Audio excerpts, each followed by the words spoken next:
Shalom, salam damai sejahtera, selamat pagi, kiranya Tuhan memberkati. Sebelum kita memasuki renungan Embon Surgawi kali ini, mari kita minta pimpinan Roh Kudus. Kita berdoa. Terpujilah namamu Tuhan, atas kebaikan Tuhan, atas anugerah-Mu.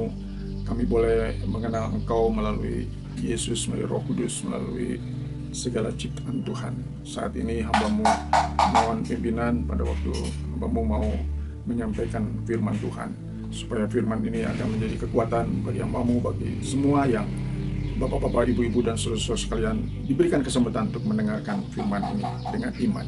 Terpujilah namamu Tuhan. Terima kasih atas pimpinan-Mu. Dalam nama Yesus hamba-Mu berdoa. Amin. Diambil dari Yosua pasal 10 ayat 39 sampai 40. Kemudian Yosua dengan seluruh Israel kembali ke Debir, lalu berperang melawannya. Negeri itu beserta raja-raja dan segala kotanya direbutnya dan dipukul dengan mata pedang. Semua makhluk yang ada di dalamnya ditumpas mereka, tidak seorang pun yang dibiarkannya lolos, seperti yang dilakukannya terhadap Hebron. Demikianlah dilakukan terhadap Debir beserta rajanya, sama seperti yang dilakukannya terhadap Libna beserta raja-rajanya. Demikianlah kita mendengar pengalaman Yosua yang bisa mengalahkan 31 kerajaan dengan alat pedang. Jadi kita ingat bahwa kita pun dalam menghadapi iblis atau masalah atau pencobaan, hambatan, penderitaan dalam kehidupan sehari-hari, maka kita memerlukan pedang yang disebut pedang roh, yaitu firman Tuhan. Seperti dalam kitab Efesus bahwa kita harus lengkap persenjataan termasuk yaitu pedang roh. Puji Tuhan bahwa tahun 1965, waktu saya masih pemuda, saya jadi utusan persekutuan kaum muda di Semarang dan ada lomba pedang roh.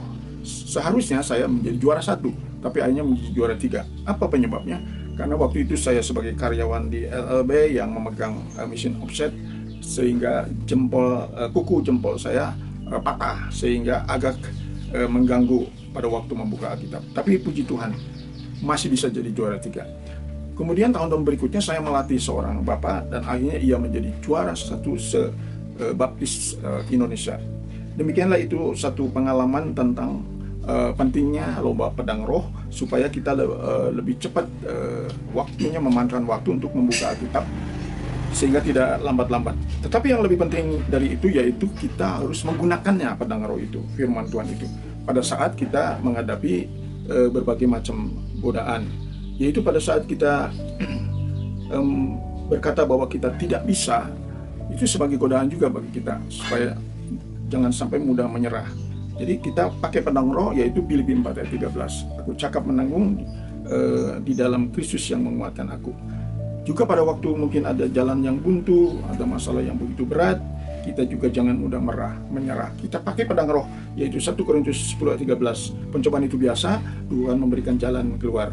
Baru-baru ini juga hamba-Mu ada pengalaman, yaitu pada waktu akan melayani di Lembang, di rumah jompo, pagi-pagi saya sakit diare. Apakah saya hanya menyerah begitu saja?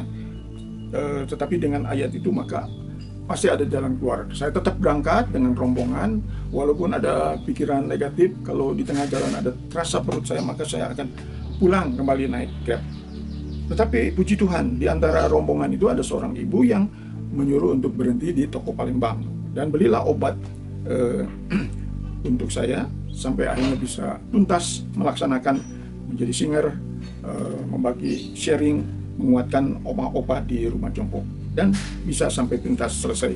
Nah, itulah pengalaman bahwa kita perlu menggunakan pedang roh ini. Ya, pada waktu kita ketakutan, kita harus ingat Yesaya 41 ayat 10 bahwa Tuhan akan menyertai.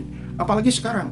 Ya, dulu ada Yesus, tetapi sekarang lebih lagi ada Roh Kudus, yaitu seperti Immanuel, Allah beserta kita. Karena Roh Kudus tinggal dalam hati kita yang akan memberikan kita keberanian, mengajarkan kita kasih, karena kasih yang sempurna adalah tidak ada ketakutan. Juga kalau kita sedang ada nafsu kedagingan, maka kita perlu ingat pedang roh, Galatia 5 ayat 16. Jikalau kita dipimpin oleh roh, maka kita akan menang melawan kedagingan.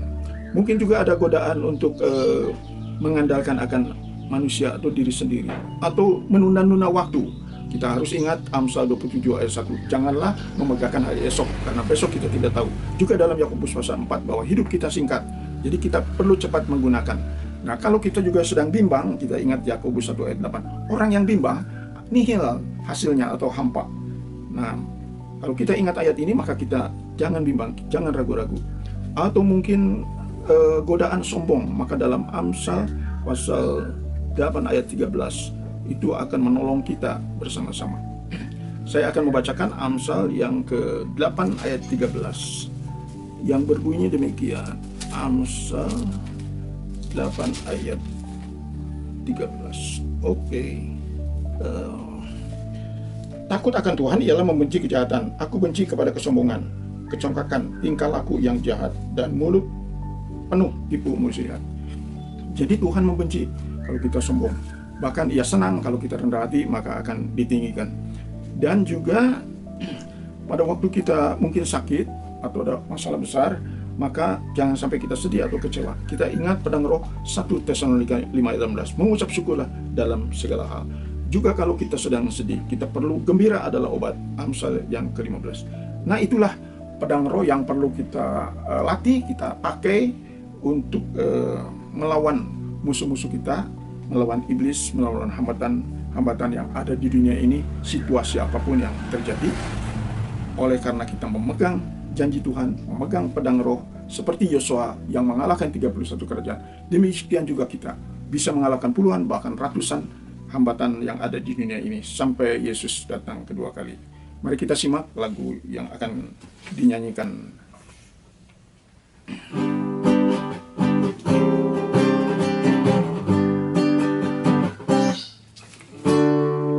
Mari kita ingat firman bagai pedang roh yang tajam untuk kita menghadapi godaan, cobaan, penderitaan untuk meraih kemenangan seperti dilakukan Kristus Yesus Tuhan.